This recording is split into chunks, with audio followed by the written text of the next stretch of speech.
Yo, salut à tous, c'est Locan et bienvenue dans cette vidéo dans laquelle on va faire en fait un petit sondage. C'est une vidéo de dimanche matin tranquille avec la coiffure qui va avec, juste pour avoir votre avis sur un sujet important. Le sujet important, vous l'avez deviné avec le titre de cette vidéo, c'est de savoir ce qu'il convient de faire à des anciennes vidéos de Locan.jp. Alors si vous êtes nouveau sur cette chaîne depuis moins d'1 an, et bien vous ne savez peut-être pas que le contenu que je crée ici, il est à chaque fois partagé sur Locan.jp, et l'avantage de Locan.jp par rapport à ma chaîne YouTube, c'est que regroupe tout le contenu que j'ai créé depuis 14 ans maintenant, puisque Locan.jp, le nom de domaine Locan.jp, fêtait ses 14 ans le 7 janvier 2021. J'ai totalement oublié de lui fêter son anniversaire à ce petit coquin, mais je crée du contenu sur internet et des vidéos depuis 14-15 ans, plus 15-16 ans en réalité, et tout ce contenu, vidéo ou pas, est sur Locan.jp. Donc par le passé, et pour des raisons éthiques, j'avais des soucis avec YouTube et j'utilisais principalement Vimeo pour des raisons de logistique, parce que ça marche beaucoup mieux chez vous. En fait, j'ai persisté à utiliser du Vimeo depuis toutes ces années, et l'an dernier, en fait, il continuait d'y avoir pas mal de critiques sur le contenu que je proposais sur Vimeo et exclusivement sur Locan.jp, parce que ça marche mal chez certaines personnes, alors que YouTube fonctionne bien partout. Donc transition sur YouTube pour toucher un nouveau public aussi, alors que le site avait tendance à péricliter, mais c'est pas le sujet de cette vidéo. L'idée, c'est de savoir qu'est-ce qu'on fait de toutes les anciennes vidéos qui sont sur Locan.jp, qui sont sur Vimeo et pas sur ma chaîne YouTube, pour les mettre à jour. Donc en réalité, je vois deux solutions. S'il y en a d'autres, je vous inviterai à poser vos avis et vos idées dans les commentaires de cette vidéo, mais réellement, encore une fois, c'est un sondage, donc je vois deux solutions, moi.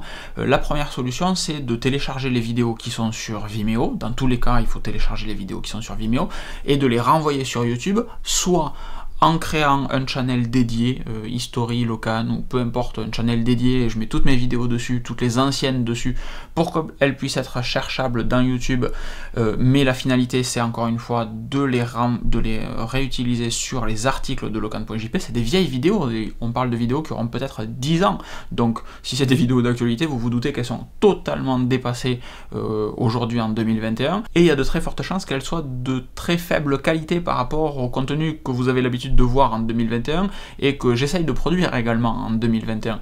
Donc ça sera pas des jolies vidéos, ça sera pas des bonnes vidéos, mais la question c'est, est-ce que ces vidéos, du coup, je les renvoie sur un channel privé, un channel dédié, History, Vimeo, Locan, peu importe, on trouve un nom à la con pour ça, ou est-ce que je les mets sur la chaîne YouTube, celle-là ici, en public ou en privé, pour les remettre ensuite sur YouTube, sur Locan.jp. En réalité, ça fait trois solutions. Donc on télécharge les vidéos Vimeo et on les envoie sur un channel privé, sur un channel dédié.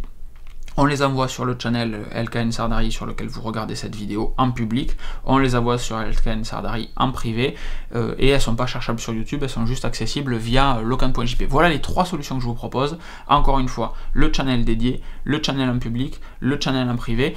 Donc évitez de voter 1, 2 ou 3, juste mettez-moi votre avis dans les commentaires de cette vidéo, parce qu'en réalité, ce channel n'est là que pour vous. En réalité, le contenu que je fais, moi je le connais, puisque c'est moi qui le fais. C'est un gros kiff de créer du contenu, de le partager avec vous, mais c'est le fait de le partager et qui vous plaise qui est intéressant. C'est les échanges qui vont découler des vidéos qu'on va partager ensemble. C'est pour ça que je fais tout ça depuis 14-15 ans maintenant. Donc votre avis est super important, puisque c'est vous qui venez visiter ma chaîne, les dernières vidéos. J'ai aucune idée de comment ça se passe pour vous, pour toi qui regarde cette vidéo, par rapport à comment moi je consomme YouTube. On a tous une manière de consommer YouTube différente. Donc en fonction de votre propre sensibilité, si de voir des vidéos, ça va arriver massivement, si je le fais, ça va arriver massivement pendant 2 mois. Il y aura des vieilles vidéos au milieu des nouvelles, je pense que c'est pas sexy. Ou alors, je mets tout ça sur un channel dédié de notre côté, et ça peut être drôle d'aller regarder des vieilles vidéos sur ce channel-là, je sais pas. Ou alors, tout simplement, en privé sur le channel actuel. Donc encore une fois, mettez-moi votre avis. Qu'est-ce que vous pensez être le plus intéressant en tant que qu'usager de YouTube, consommateur de contenu que je crée ou que d'autres personnes créent, et si vous arrivez à extrapoler un petit peu ça en vous disant qu'est-ce qui serait le plus pratique d'un point de vue créateur de contenu en vous mettant dans mes chaussures, c'est juste génial, et vous aurez été monstrueux sur cette question. Donc voilà, en gros, j'attends vos réponses en ce dimanche matin, de me dire ce que vous pensez qui serait le plus pertinent pour les anciennes vidéos de Vimeo. L'idée, c'est que je me passe de Vimeo après. Vimeo est un abonnement payant à la différence de YouTube, donc Donc l'idée c'est de ne plus payer l'abonnement Vimeo en juin ou juillet, je crois que ça se renouvelle, donc de remplacer tout ça par YouTube. Vidéo beaucoup trop longue pour un sujet beaucoup trop simple, j'attends vos réactions. Des bisous, ciao ciao.